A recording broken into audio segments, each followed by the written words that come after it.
성도 여러분들 안녕하십니까? 행복한 안식일을 시작하는 시간이 되었습니다. 이 자리에 함께 하신 여러분들을 진심으로 환영합니다. 이제 함께 찬미를 부르도록 하시겠습니다. 처음에 부르실 찬미는 637장 찬미입니다. 이 세상에 근심된 일이 많고, 마혜선 집사님의 인도로 함께 부르시겠습니다.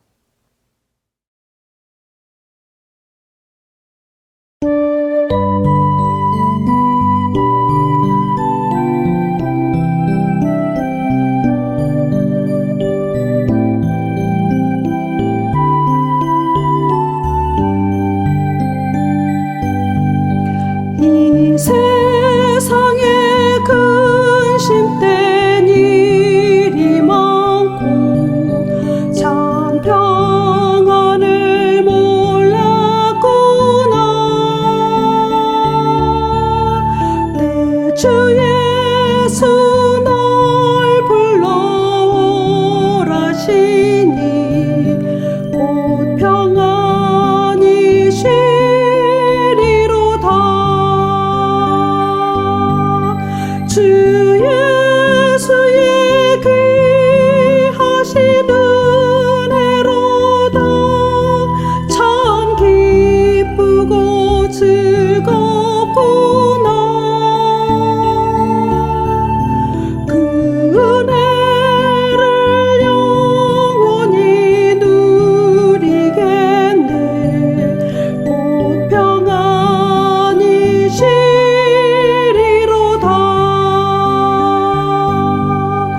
이 세상에 공고한 일이 많고 참 지는 날 없었구나. 내 주 예수 날 사랑하셨으니 곧 평안이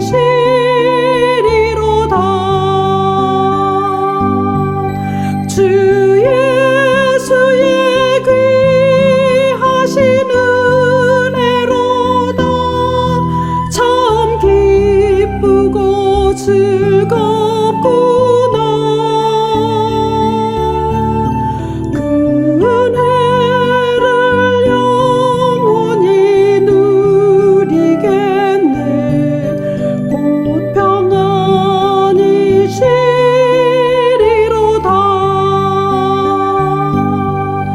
이 세상에 죄악된 일이 많고 참 죽을 일 쌓였구나. 내 주 예수 날 건져주셨으니 곧 평안이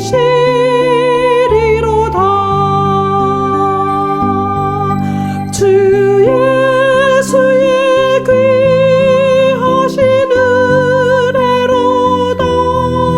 참 기쁘고 즐겁구나.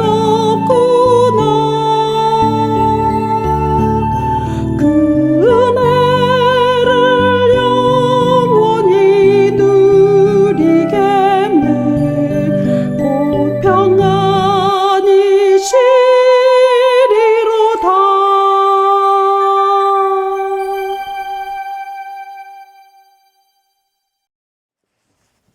이어지는 찬미는 408장 찬미입니다. 귀한 약속 나의 맘에, 이 찬미는 박재숙 집사님의 인도로 함께 찬양하시겠습니다.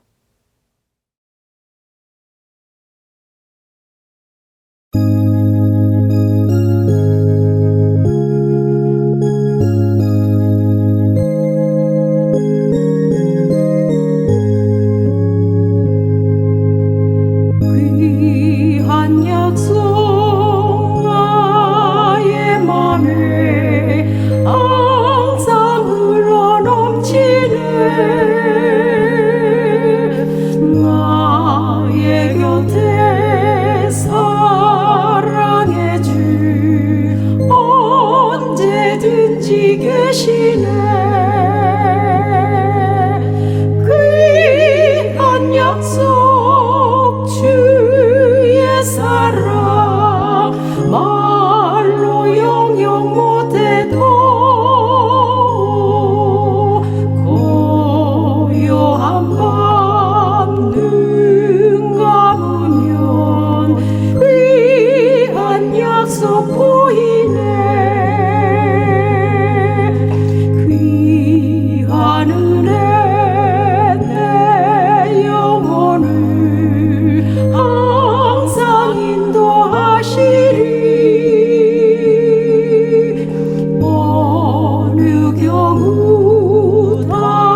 주시리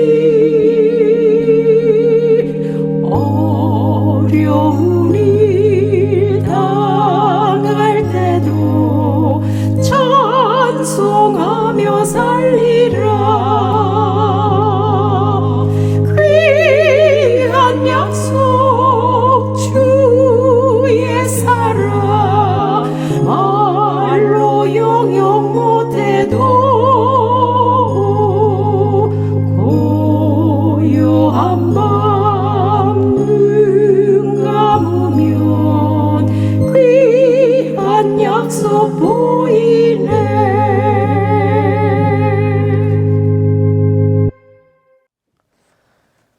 이제 예배를 시작하시면서 함께 부르실 찬미는 107장 찬미입니다. 오 신실하신 주. 이 찬미는 국중신 장로님의 인도로 함께 부르시겠습니다. 이 찬미가 끝난 후에 진금순 집사님의 기도로 예배가 시작되겠습니다.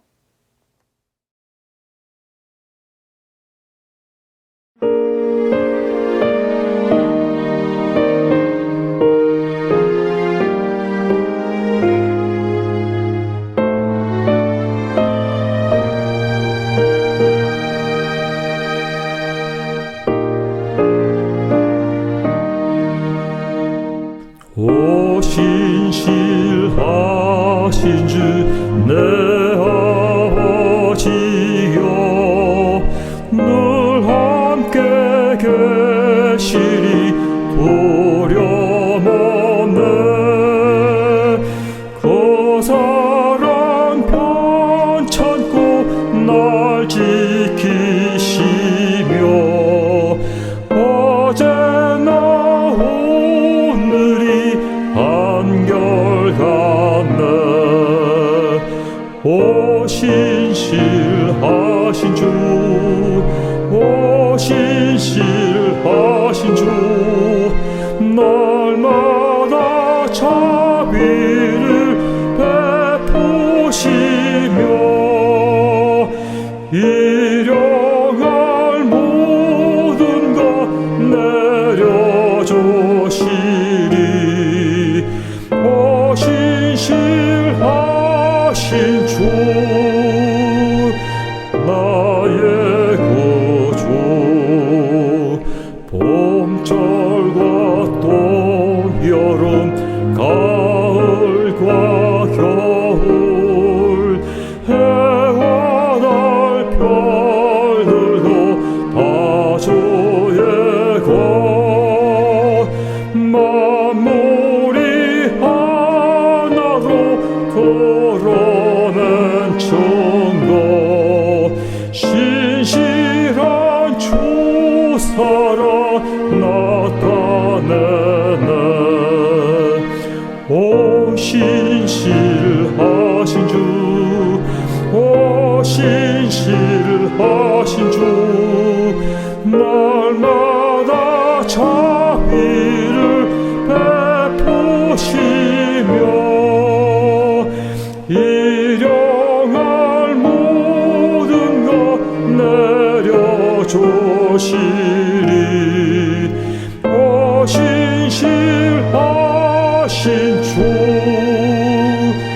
나의 구주 내 죄를 사하고 아리하시며 주 친히 오셔서 인도하네 오늘의 힘되고 내일의 소망 주만이 만복을 내리시네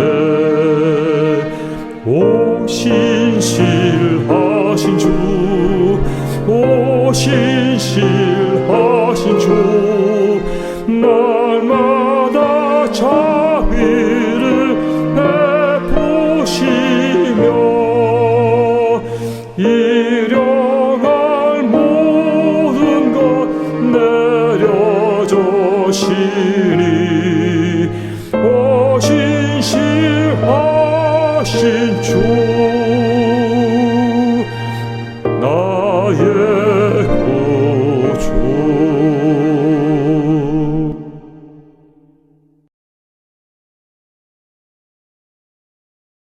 하늘에 계신 아버지, 이 시간까지 인도해 주심을 감사드립니다. 안식일이 시작하는 첫 시간입니다. 저희들 온 마음을 다하여 찬양하고 주님의 말씀을 묵상하며 믿음으로서 성장할 수 있는 이 한 시간이 되도록 인도하여 주시옵소서. 주님, 특별히 머리 숙인 주님의 자녀들 위해 함께 하시고 그들의 마음이 어떤 마음인지 어떤 상황에 있는지 주님은 아시겠사오니 주님, 건강이나 경제적으로 어려운 일이 있거든 주님 함께 하셔서 위로하여 주시옵소서. 또한 우리가 어렵고 힘들 때 서로를 의지하며 서로에게 사랑을 베풀며 믿음의 형제로서 함께 주님의 길을 걸어갈 수 있도록 인도하여 주시옵소서. 우리의 마음이 진정 그리스도인으로 믿음 위에 굳게 서는 믿음을 허락하여 주시옵소서. 우리를 죽기까지 사랑하신 예수 그리스도의 이름으로 감사기도 드립니다. 아멘.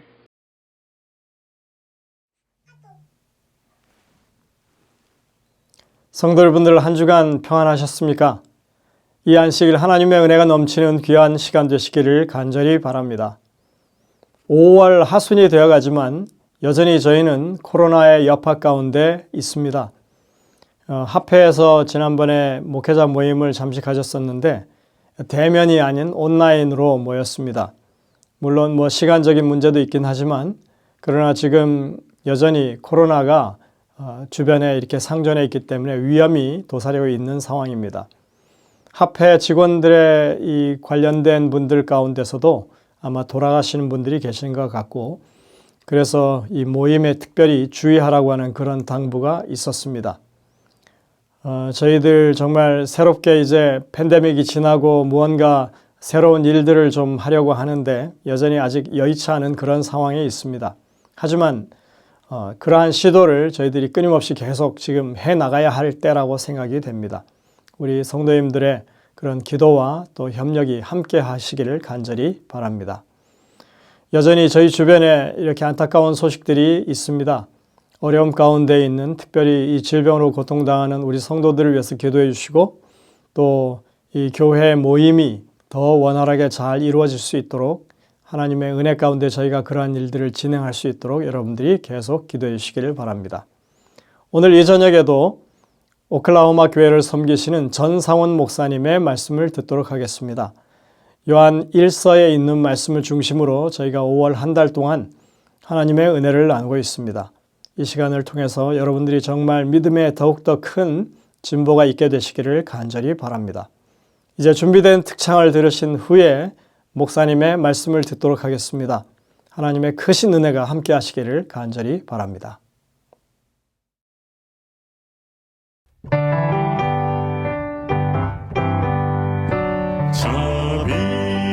자비로운 주 하나님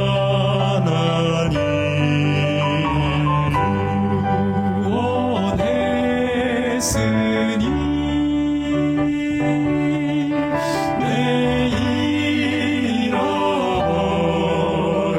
생명을 이제야 찾았네.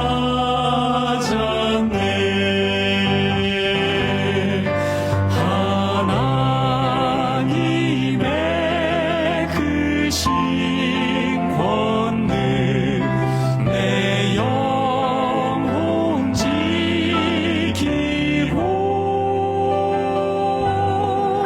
저 본향에 이르도록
하나님의 말씀 요한일서 2장 18절에서 25절까지의 말씀을 보시겠습니다. 아이들아, 지금은 마지막 때라. 적그리스도가 오리라는 말을 너희가 들은 것과 같이 지금도 많은 적그리스도가 일어났으니 그러므로 우리가 마지막 때인 줄 아노라. 그들이 우리에게서 나갔으나 우리에게 속하지 아니하였나니 만일 우리에게 속하였더라면 우리와 함께 거하였으려니와 그들이 나간 것은 다 우리에게 속하지 아니함을 나타내려 함이니라. 너희는 거룩하신 자에게서 기름 부음을 받고 모든 것을 아느니라.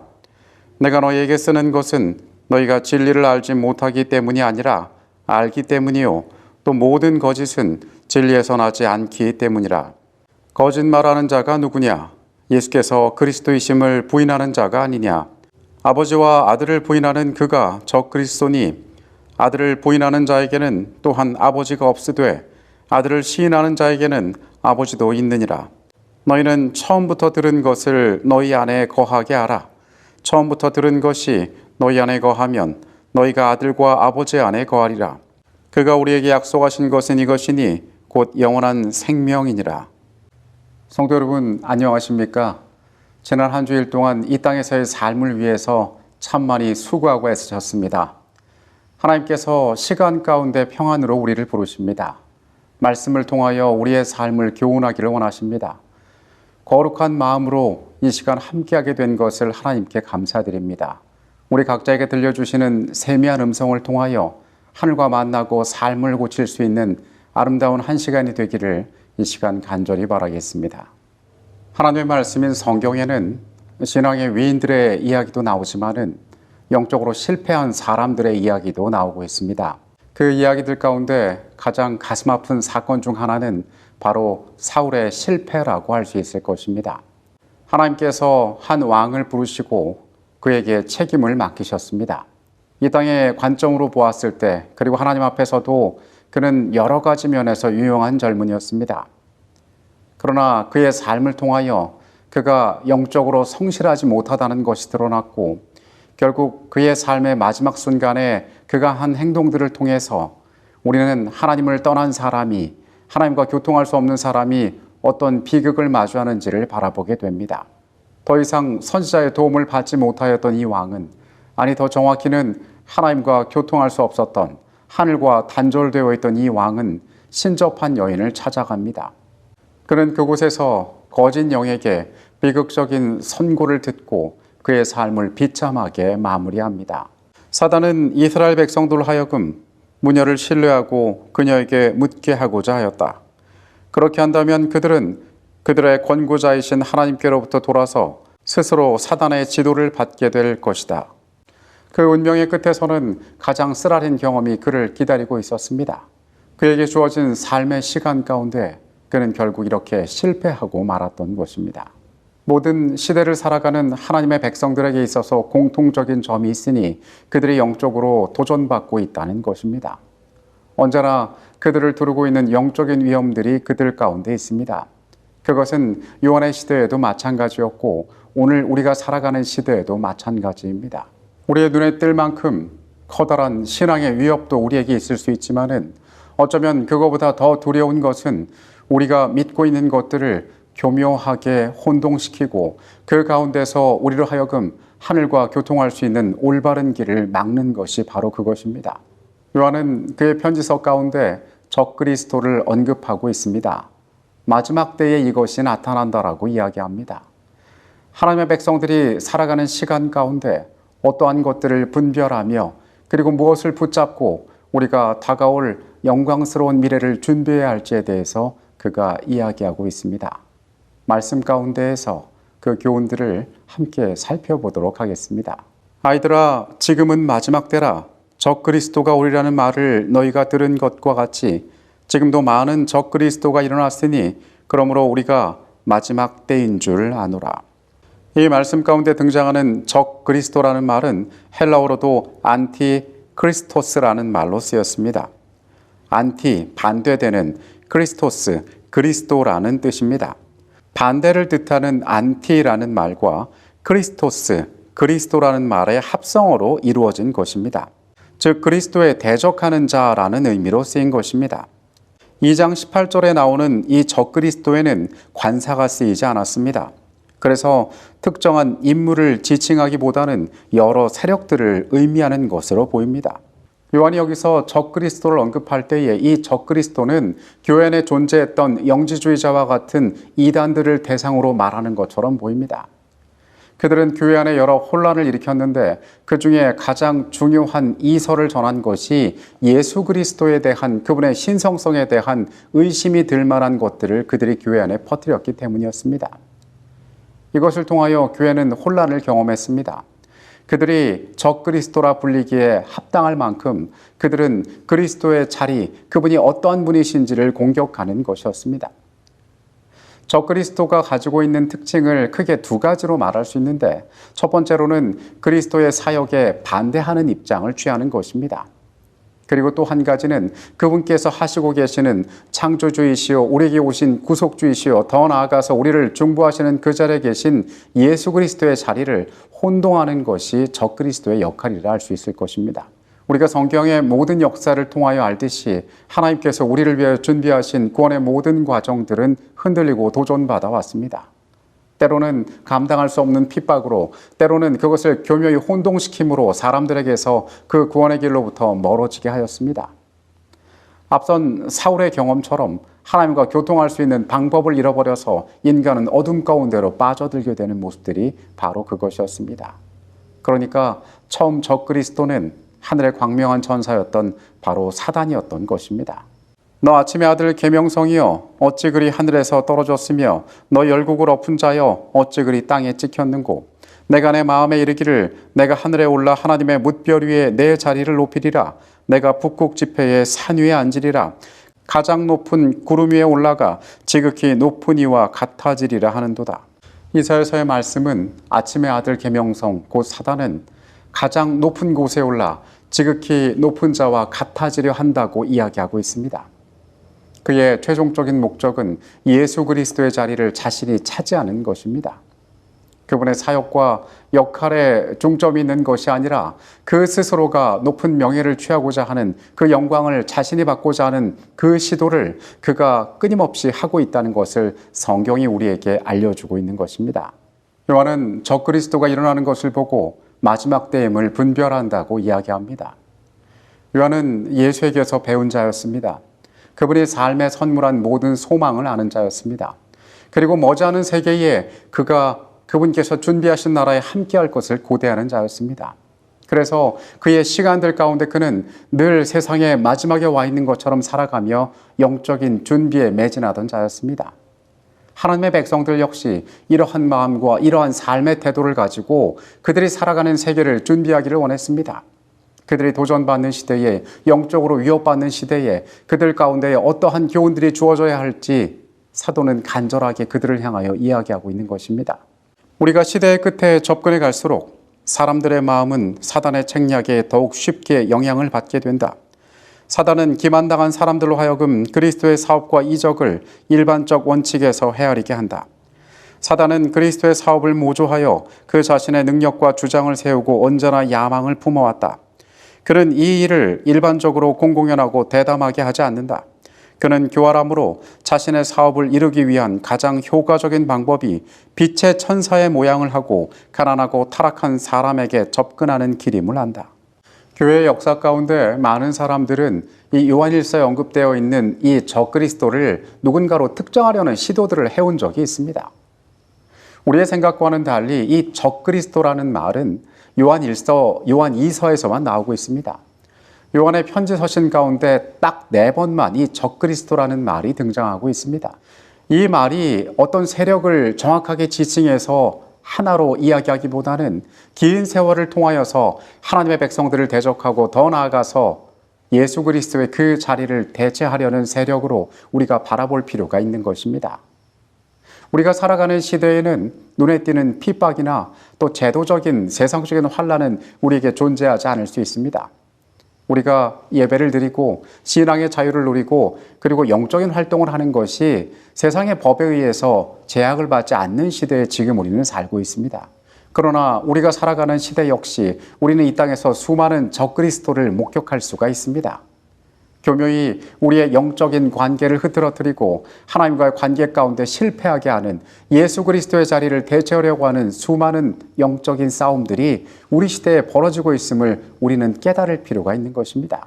그들이 우리에게서 나갔으나 우리에게 속하지 아니하였나니 만일 우리에게 속하였더라면 우리와 함께 거하였으려니와 그들이 나간 것은 다 우리에게 속하지 아니함을 나타내려 함이니라. 너희는 거룩하신 자에게서 기름 부음을 받고 모든 것을 아느니라. 요한은 말하기를 우리는 거룩하신 분에게서 기름 부음을 받고 모든 것을 아는 자라라고 이야기합니다. 그런데 우리 밖에 나간 자들, 그들은 이것을 알지 못하는 자라고 요한은 이야기합니다. 하나님의 백성들로 하여금 그들을 교회되게 한 것은 바로 예수 그리스도 그분 자신이셨습니다. 예수 그리스도를 통하여 우리에게 주어진 구원의 복음, 그리고 그 안에 우리가 꿈꿀 수 있는 소망들이 하나의 그리스도인이란 공동체를 이루게 하였습니다. 거룩하신 분으로부터 기름 부음을 받아 우리로 알게 하신 것은 복음임을 요한은 우리에게 말하고자 합니다.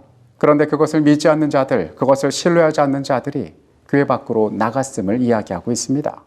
21절입니다. 내가 너희에게 쓰는 것은 너희가 진리를 알지 못하기 때문이 아니라 알기 때문이요. 또 모든 거짓은 진리에서 나지 않기 때문이라.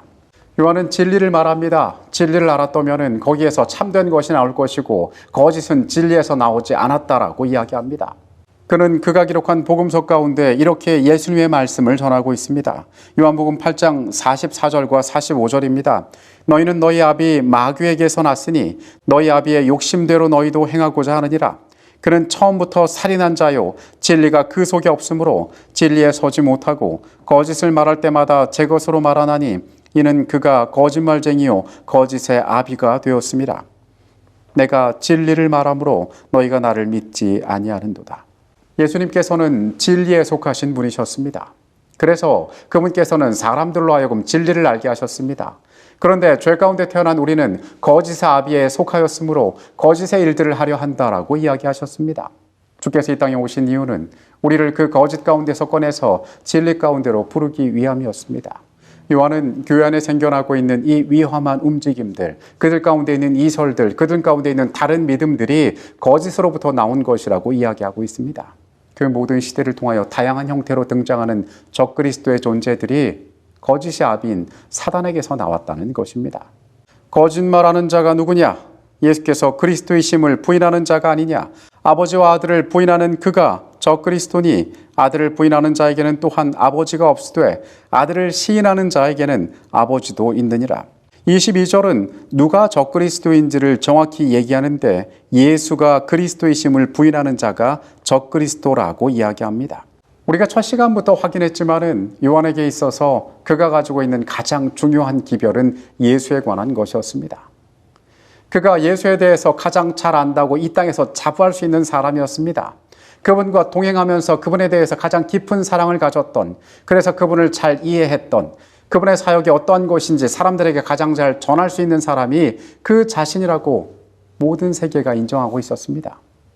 그래서 그는 말씀을 이야기하고 말씀이 육신이 되어 우리 가운데 거하셨다고 이야기하고 이 예수께서 우리를 창조하신 분이시며 우리를 구속한 분이시며 우리를 위하여 영원한 세계를 준비하고 계신 분이라는 사실을 그가 선명하게 이야기합니다. 그런 그는 예수가 그리스도가 아니라고 말하는 자들을 향하여 가장 중요한 진리를 알려야 할 필요가 있었습니다. 요한은 아들을 부인하는 자들에게는 아버지가 없다라고 이야기합니다. 요한복음 14장 7절에 그는 예수 그리스도의 말씀을 이렇게 전합니다. 너희가 나를 알았다면 내 아버지도 알았으리요. 이제부터 너희가 그를 알았고 또 보았느니라. 예수님께서는 자신이 이곳에 왔으므로 너희가 나를 알면 내 아버지도 안다라고 이야기하였습니다. 달리 말하면 예수 그리스도를 의심하고 부정할 때에 그들은 하나님을 알 수가 없었습니다. 하나님에 대해서 온전히 발견할 수가 없었습니다. 하나님과 만날 수 있는, 그래서 우리에게 가까이 있게 하신 예수 그리스도를 우리가 인정하지 않는다면 우리는 하늘과 교통할 수 없는 존재가 되는 것이었습니다. 교회를 위협했던 이설은 단순하게 하나의 신학적인 논쟁에 지나지 않는 것이 아니었습니다. 그것은 우리의 구원의 중심이 되시는 예수 그리스도께서 우리를 위하여 여신 길들을 막을 수 있는 위험한 일이 되었습니다. 더 나아가서 그들이 하나님과 교통할 수 있는, 죄로 가려져 있던 그들이 감히 하늘과 교통할 수 있는 가장 영적으로 중요한 길들을 방해하는 일이었습니다. 이것은 교회가 매우 중요하게 다뤄야만 하는 문제였습니다. 24절과 25절에서 요한은 다시 한번 그의 사명을 반복합니다. 너희는 처음부터 들은 것을 너희 안에 거하게 하라. 처음부터 들은 것이 너희 안에 거하면 너희가 아들과 아버지 안에 거하리라. 그가 우리에게 약속하신 것은 이것이니 곧 영원한 생명이니라. 너희가 처음부터 들은 것 안에 거할 때에 그 영생의 약속이 너희 가운데 있을 것이라고 요한은 말하고 있습니다. 요한은 그의 편지 가운데 분명히 그의 편지의 목적을 기록하고 있으니 이것을 쓰는 것은 너희로 하여금 너희에게 영생이 있음을 알게 하려 함이라고 이야기하고 있습니다. 그리고 그 영생이 있음을 알게 하는 그 약속 가운데 거하는 방법이 처음 너희가 알게 하신 것 안에 거하라라고 이야기하는 것입니다. 우리가 받은 그리스도에 대한 이야기들, 우리가 받은 그리스도에 대한 복음, 그분께서 우리 가운데 어떠한 일들을 하셨으며 원래 어떠한 분이셨으며 왜 우리에게 오셨고 장차 우리를 어떻게 인도하실지, 이 모든 것을 우리가 기억하고 그 안에 거할 때에 우리에게 영생의 약속이 있다라고 이야기하고 있습니다. 영적으로 천만이 도전받는 시대에 우리는 여전히 살고 있습니다. 누군가 말할 수 있습니다. 지성이 폭발하고 모든 것이 명명백백하고 제도적으로 안비되어 있고 법적으로 안전한 시대에 살고 있는 우리가 눈에 띄는 적그리스도를 우리의 세계에 목격할 수가 있겠냐고. 누군가가 그것으로 가장한다 하더라도 우리가 그것을 분별하지 못하겠느냐고. 그러나 이 교회가, 요한의 시대의 교회가 흔들렸던 것처럼 우리 시대는 어쩌면 그것보다 더 큰 흔들림 가운데 놓여 있을 수도 있습니다. 그리고 이것을 경계하는 매우 중요한 이유는 이 작은 실수로 말미암아, 이 작은 차이로 말미암아 우리가 하나님께서 우리에게 준비하신 그 영원한 약속 가운데 들어가지 못할 위험이 존재하기 때문에 그렇습니다. 2003년 1월 16일 미국의 우주왕복선 컬럼비아호는 그 임무를 위해서 우주로 발사되었습니다. 그러나 이 컬럼비아호가 출발한 직후에 나사는 이 출발 시에 외부 탱크 연료가 분리되면서 거기서 떨어진 파편 조각이 이 우주왕복선의 왼쪽 날개를 강타한 것을 알게 되었습니다. 기술자들은 기체의 손상을 염려했지만은 발사 가운데 10번 중에 1번꼴로 일어날 수 있는 일이고 이것이 큰 문제를 일으키지 않을 것이라는 생각 가운데에 약 보름 후인 2월 1일 컬럼비아호는 지구로 다시 귀환을 시작합니다. 그러나 결국 컬럼비아호는 귀환하던 도중 공중에서 폭발하고 말았습니다. 조종사들의 생명은 물론 미국의 우주산업이 큰 도전을 맞이하게 되었습니다. 이례적으로 대통령이 성명을 발표하기까지 하였습니다. 1981년부터 20년 이상 임무를 잘 수행해왔던 우주왕복선이었기 때문에 사람들의 충격은 더 큰 것이었습니다. 훗날 밝혀진 사고의 원인은 왼쪽 날개에 있는 작은 구멍이었습니다. 그 작은 틈새로 대기권을 진입할 때에 뜨거운 열기가 기내로 들어오게 되었고 그것이 기체를 폭발시키게 되는 원인이 되었다는 것입니다. 우리가 살면서 작은 차이들을 무시하고 살아갈 때가 있습니다. 영적으로도 매우 유사하고 비슷해 보이는 것들이 우리에게 많이 있습니다. 하나님의 이름을 부른다는 사람들이 이 땅에 많이 있습니다. 그러나 우리는 영적인 분별력을 가져야 할 필요가 있습니다. 앞서 우리는 적그리스도가 그리스도를 대적하는, 또 한 가지는 그리스도의 자리를 대체하려는 그러한 특징을 가지고 있다라고 이야기를 나눴습니다. 우리가 사는 시대에 눈에 띄는 적그리스도는 우리의 눈에는 보이지 않을 수 있습니다. 그러나 여전히 우리는 그리스도를 대적하는 세력들이 이 세계에 있음을 알게 됩니다. 더 나아가서 그리스도께서 우리 안에 계셔야 할 자리를 대체하고자 하는 세력이 있음을 우리는 또한 기억할 필요가 있습니다. 어쩌면 사울의 실패는 오늘날 우리의 세계에서 반복되고 있는지도 모릅니다. 우리가 적그리스도에 대하여 옳게 분별하지 못하고 그것에 대응하지 않는다면 우리 역시 동일한 실패를 맛볼 수도 있습니다. 먼저 우리는 이 세계에서 하나님께 대적하는 것이 어떠한 것들이 있는지를 살펴볼 필요가 있습니다. 많은 사람들이 말하기를 오늘날 과학이 종교의 자리를 대체하고 있다라고 이야기합니다. 과학 그 자체는 밝혀진 진리만을 이야기한다라고 겸손한 모습을 취하고 있는 것처럼 보이지만은 과학적 연구에 따르면, 과학적 발견에 따르면이라는 그 이야기가 붙을 때에 사람들이 그 사실을 맹목적으로 신뢰하게 된다는 것입니다. 지식이 폭발하는 시대가 되었습니다. 지식을 축적하고 아는 것보다 검색하고 찾아내는 것이 더 중요한 시대가 되었습니다.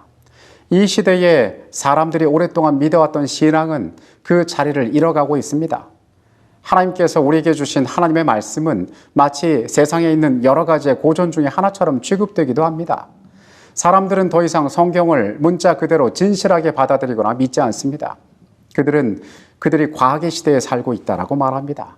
그들은 지성의 시대에 살고 있다라고 말합니다. 그래서 말씀의 가치를 훼손하고 그것을 높이지 않습니다.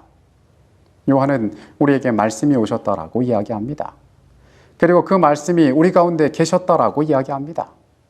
우리는 그렇게 도전받는 시대에 살고 있습니다. 눈에 띄는 핍박으로 우리에게 다가오진 않지만은, 우리의 삶을 위협하진 않지만은, 직접적인 모습으로 드러나지 않았지만은 예수 그리스도에 대적하는 수많은 세력들이 우리의 주변에 있음을 우리가 기억할 필요가 있습니다. 그분을 예수 그리스도, 즉 우리를 위하여 오신 메시아로 인정하지 않고 그분께서 우리를 위하여 어떠한 길들을 준비하셨는지 우리가 받아들이기 어렵게 한다면 그것은 우리를 위험하게 하는 세력임을 우리는 기억할 필요가 있습니다. 이 땅의 많은 지식과 이 땅의 많은 배움 가운데 여러분의 영적인 삶이 흔들림을 경험하고 있지는 않습니까? 오늘 성경은 우리의 시대를 향하여 마지막 때에 이러한 일이 일어날 것을, 적그리스도가 일어나면 마지막 때임을 분별하라고 교훈하고 있습니다. 또한 우리는 그리스도를 대신하는 수많은 것들 가운데 휩싸여 있음을 기억할 필요가 있습니다. 하나님과 겸손하게 동행하는 것이 우리의 개인의 의무이다. 우리는 어떤 이상하고 새로운 기별을 찾으려 해서는 안 된다. 우리는 빛 가운데서 행하고자 노력하는 하나님의 택하신 백성들이 바벨론을 형성하고 있다고 생각해서는 안 된다. 타락한 교파의 교회들이 바벨론이다. 바벨론은 해로운 교리들, 곧 오류의 포도주를 품어왔다. 오류의 포도주는 영혼 불멸설, 악인의 영원한 형벌, 그리스도께서 베들레헴에서 탄생하기 전에 선제설에 대한 부인, 하나님의 거룩하고 신성한 날 대신 주일 중 첫째 날을 주장하고 높이는 것 등과 같은 거짓 교리들로 이루어져 있다. 이와 같은 종류의 오류들이 여러 교파에 의하여 세상에 증거되었다. 우리는 교묘한 속임수의 시대에 살고 있습니다. 사단은 그 자신을 광명한 천사로 가장한다고 선지자의 글이 이야기하고 있습니다.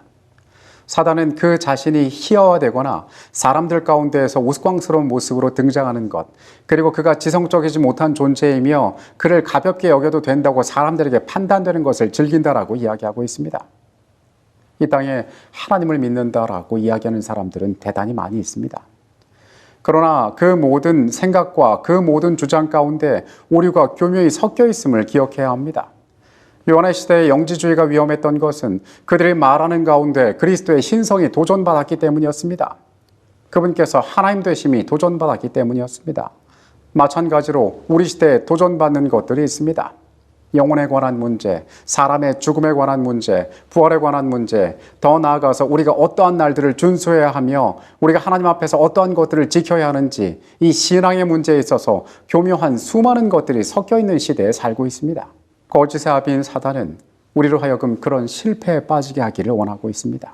사울은 사무엘을 만나러 갔습니다. 그러나 그의 마음 가운데 하늘과 교통할 수 없는 그 모든 고리들이 끊어졌기 때문에 그가 실패하여서 그가 결국 만났던 것은 어둠의 왕을 만나게 되었던 것입니다. 얼마나 비참하고 안타까운 인생의 마지막입니까? 여러분, 우리는 이 교묘한 도전의 시대 가운데 우리의 영적인 눈을 떠서 우리의 삶에 무엇이 올바른지를 분별할 수 있는 자들이 되어야 합니다. 요한은 우리가 영생의 약속 가운데 거하기 위하여 처음 들은 것을 너희 안에 거하게 하라라고 이야기하고 있습니다. 제가 목회를 하는 경험 가운데 여러 다른 신앙을 하는 분들과 함께 성경을 공부했던 경험들이 있습니다. 근데 그 과정 가운데 공통적으로 느꼈던 것이 어떤 것이냐 하면은 이 신앙하는 형태와 모양의 대부분의 것들은 매우 비슷합니다. 성경이 말하고 있는 좋은 가치들, 또 선한 일들, 사람들에게 베푸는 친절들, 이것은 어떤 면에서 지렘교회가 따라가지 못할 만큼 잘 조직되어 있고 훌륭한 경우들이 많습니다. 그런데 그 가운데 느꼈던 가장 위험한 것은 그들이 예수 그리스도의 자리를 다른 것으로 대체하려고 한다는 것입니다. 하나님의 아들이 아닌 어떤 다른 사람의 이름을 그곳으로 가져오는 경우가 있습니다. 이 하나님의 아들을 창조의 사업을 주도하셨고 우리를 위하여 기꺼이 이 땅에 오신 구세주로 말하지 않고 하나님이 만들어낸 하나의 피조물이라고 이야기하는 경우들도 있었습니다. 예수 그리스도의 자리가 위협받을 때에, 그분의 자리가 무너질 때에 우리의 신앙은 심각한 위험에 빠집니다. 우리는 우리의 구속주를 잃어버립니다. 우리는 우리의 중보자를 잃어버리게 됩니다. 그래서 예수 그리스도에 관한 것을 사단은 가장 교묘하게 비틀기를 좋아하고 있는 것 같습니다. 세상에 그렇게 그리스도를 대체하려고 하는 수많은 시도들이, 그 적그리스도의 특징을 가진 노력들이 우리 세계에서 벌어지고 있습니다.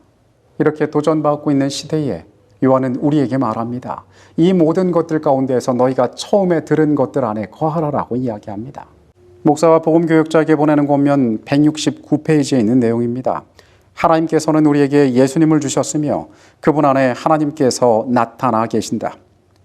우리가 하나님과 그분께서 보내신 예수 그리스도를 안다면 말로 다 할 수 없는 기쁨이 영혼 속에 찾아올 것이다. 여러분, 예수 그리스도께서 우리에게 오셨습니다. 그 예수께서 우리의 창조주이셨고 우리를 구원한 자이시고 우리를 위하여 중보하시고 영원한 세계를 위하여 우리를 위하여 준비하고 계십니다. 요한은 그 복음을 누구보다 잘 이해하던 자였습니다. 그래서 사람들로 그것을 알게 하기를 원했고 시대를 분별하기를 원했고 그것을 잘 준비시키기를 원했습니다. 그러나 도전받는 시대에 하나님의 백성들이 살고 있었습니다. 그분을 반대하고 그분의 자리를 대체하려는 수많은 시도들이 그 세계에 있었습니다. 그리고 그는 모든 하나님의 백성들의 시대를 따라서 그러한 위험들이 주어질 것을 알고 있었습니다. 그래서 우리를 향하여 말합니다. 너희가 처음 들은 그것 안에 거하라라고 이야기합니다. 너희가 들었던 예수 그리스도의 복음 안에 거하라고 이야기하고 있습니다. 우리가 그분을 온전히 알 때에 우리가 아버지를 알 수 있다라고 이야기합니다. 처음 구속의 경륜이 발표되었던 그 중요한 것들, 죄로 인하여 단절되었던 하나님과 사람 사이가 회복되는 그 목적을 향하여 예수께서 이 땅에 오셨습니다. 오늘 우리가 그 하늘이 준비한 그 아름다운 구원을 우리의 삶 가운데 품어야 되지 않겠습니까? 말씀에 유의하여 우리의 삶을 영적으로 올바로 바라보고 살아가게 되시기를 바라겠습니다. 그리하여 그 약속 가운데에서 우리에게 준비된 그 영원한 나라를 향하여 살아가게 되시기를 바라겠습니다. 이 시간 말씀을 마치겠습니다. 아버지 하나님, 우리도 도전받는 시대에 살고 있음을 알게 됩니다. 이 땅의 많은 것들이 그리스도의 존재를 희미하게 만들고 그분이 계신 자리를 다른 것으로 바꾸려고 하고 있음을 우리가 깨닫습니다. 영적으로 분별할 수 있는 주의 백성들 되게 하여 주시옵소서. 우리가 처음 들었던 그 복음에 관한 소식들, 요한이 우리에게 알게 하고자 했던 예수 그리스도께서 어떠한 분이시며 어떠한 일을 하셨고 지금 우리에게 어떤 분이 되신다는 사실을 우리가 기억하게 하여 주시옵소서. 하나님, 우리가 연약합니다. 하나님께서 우리에게 영적인 안목을 허락하셔서 시대를 분별하게 하여 주시옵소서. 주의 선한 뜻이 우리 가운데 존재하므로 주님, 어두운 이 땅에서 주의 백성으로 빛나게 살아가기를 원합니다. 주님, 그렇게 우리와 함께하여 주시옵소서. 이 시간에 같이 계셨음에 감사드립니다. 거룩하신 예수 그리스도의 이름으로 기도합니다. 아멘.